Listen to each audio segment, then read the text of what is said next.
Hello everyone, and welcome to the Great Chip Showdown of 2025s, where the battle for computing's future rages on. Picture 2 gladiators in the silicon arena. One wielding raw power, the other finesse. As we dive into this electrifying clash, we'll uncover how these opposing strategies might reshape our digital world. Which path will truly revolutionize computing? Let's power up and find out together. Hello everyone, and welcome to TechSphere Academy. Today, we're diving into the world of power-hungry giants in the chip industry. Imagine a computer chip so powerful it could potentially power a small town. It's the reality of 2025's cutting-edge processors. Let's talk about two absolute monsters in the world of raw performance. Nvidia's RTX 5090 and AMD's Ryzen AI Max are pushing the boundaries of what we thought possible in desktop computing. But here's the kicker. Their power requirements are jaw-dropping. The RTX 5090 draws a whopping 600 watts at peak performance. That's more than some entire gaming PCs consumed just a few years ago. And AMD's Ryzen AI Max isn't far behind, pulling 550 watts when pushed to its limits. For perspective, that's about half the power consumption of a typical household air conditioner. But what can these power-hungry beasts actually do? Well, prepare to have your mind blown. The RTX 5090 can handle real-time ray tracing at 8K resolution with ease. That means games and 3D renderings with photorealistic lighting, reflections, and shadows that were once only possible in pre-rendered scenes. The Ryzen AI Max, true to its name, can train complex AI models right on your desktop. Tasks that once required massive server farms can now be done on a single high-end PC. We're talking about processing natural language, creating AI-generated art, or even running simulations for scientific research, all at speeds that would have been unthinkable just a year ago. So, what's the secret sauce behind these power-hungry beasts? It's all about transistor density and specialized cores. The RTX 5090 packs an astonishing 100 billion transistors into its die, while the Ryzen AI Max boasts dedicated AI processing units alongside its traditional CPU cores. So what do these advancements mean for the future of PC gaming and content creation? For gamers, we're looking at a future where even the most demanding titles run at ultra-high resolutions with all the bells and whistles turned on. Content creators will be able to render complex 3D scenes or edit 8K video in real time, dramatically speeding up their workflows. As we marvel at the raw power of the RTX 5090 and Ryzen AI Max, a quiet revolution is unfolding in the world of PC chips. What if the future of computing isn't about pushing the limits of power consumption, but about getting more bang for your electrical buck? Enter the efficiency innovators, Intel's Core Ultra series and Qualcomm's Snapdragon X. These chips are taking a radically different approach to performance. Instead of chasing ever higher wattage, they're focusing on squeezing every ounce of performance out of each watt. It's like comparing a muscle car to a hybrid. Sure, the muscle car might win in a drag race, but which one would you rather take on a cross-country road trip? Let's start with Intel's Core Ultra 200V processors. These chips are designed for commercial laptops and are promising to outperform their rivals in areas like battery life and AI workloads. But how do they stack up?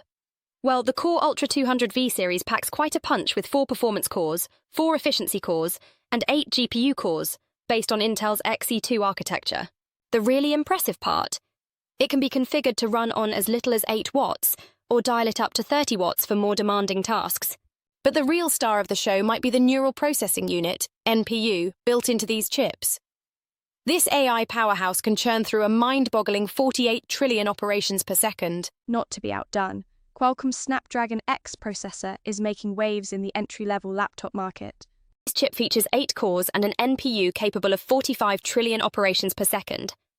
But here's where it gets really interesting. It does all this while using significantly less power than its Intel counterpart. In fact, Qualcomm claims the Snapdragon X uses 168% less power than the Intel's Core 5 120U. That's not just efficient, that's a game changer. But what does all this mean for you, the user? Well, imagine a laptop that can handle AI-powered tasks like real-time language translation or advanced photo editing, all while lasting through a full workday on a single charge. But here's the thing. This isn't just about who can make the fastest chip. It's about understanding when you need a sledgehammer and when a scalpel will do. The debate between raw power and efficiency in chip design is heating up. And it's not just about bragging rights anymore. Industry leaders are scratching their heads, trying to figure out how to balance these competing priorities. It's like watching a high-stakes chess match, where every move could reshape the future of computing. Now, you might be thinking, why can't we have both? Well, it's not that simple. There's a reason we don't see Formula One cars on city streets. Take gaming and AI model training, for example. These power-hungry tasks are where those beefy chips really flex their muscles. But for your everyday computing needs, or that sleek smartphone in your pocket, that's where efficiency-focused designs step into the spotlight. Just like those racing machines, high-performance chips come with their own set of challenges. And one of the biggest? Their environmental impact. Let's talk about the elephant in the room: energy consumption. These powerhouse chips aren't just pushing pixels, they're pushing power bills through the roof. And it's not just about your electricity bill. The carbon footprint of high-performance computing is becoming a real concern. It's like we're revving a sports car engine to power a light bulb. Impressive, but not exactly efficient. As this divide grows, what does it mean for you and me? Well, it could reshape the entire tech landscape. We might see a future where our devices are more specialized, tailored to specific needs rather than trying to be one-size-fits-all. But what if the future isn't about choosing between power and efficiency? A new breed of chips is emerging that might just rewrite the rules of the game. At CES 2025, we've seen a fascinating trend. System-on-chip designs that integrate CPUs, GPUs, and NPUs. These little powerhouses are aiming to give us the best of both worlds. High performance without draining your battery faster than you can say low power mode. Take Intel's Core Ultra 200V processors, for example. These chips are like the Swiss Army knives of the computing world. They can be configured to run on as little as 8 watts for your everyday tasks, or crank it up to 30 watts when you need that extra oomph for heavy-duty work. And get this, they're not just about raw power. These chips are designed to handle advanced AI workloads too. It's like having a supercomputer and an efficiency expert rolled into one tiny package. But Intel isn't the only player in this game. Qualcomm's making waves with their Snapdragon X series.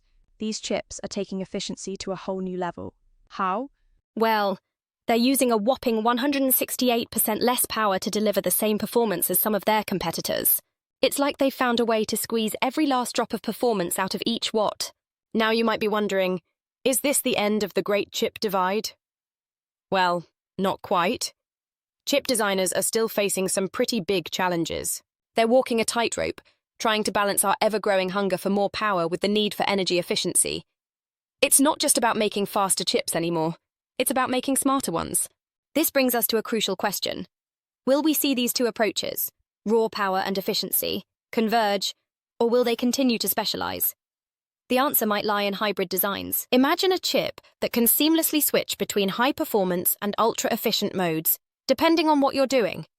It's not science fiction. It's the direction we're heading. As we conclude our exploration of the 2025 chip divide, computing's future stands at a crossroads. The industry balances power and efficiency, reshaping chip design. Apple Silicon's success shows consumers value performance over specifics, pushing companies to innovate. Consider your computing needs. Do you require Nvidia's RTX 5090's raw power for gaming, or prioritize Intel's Core Ultra's battery life and AI integration? This evolution will impact our devices, daily lives, and world. As technology progresses, how will these advancements shape our digital future? The answer is still unfolding, just like the technology itself.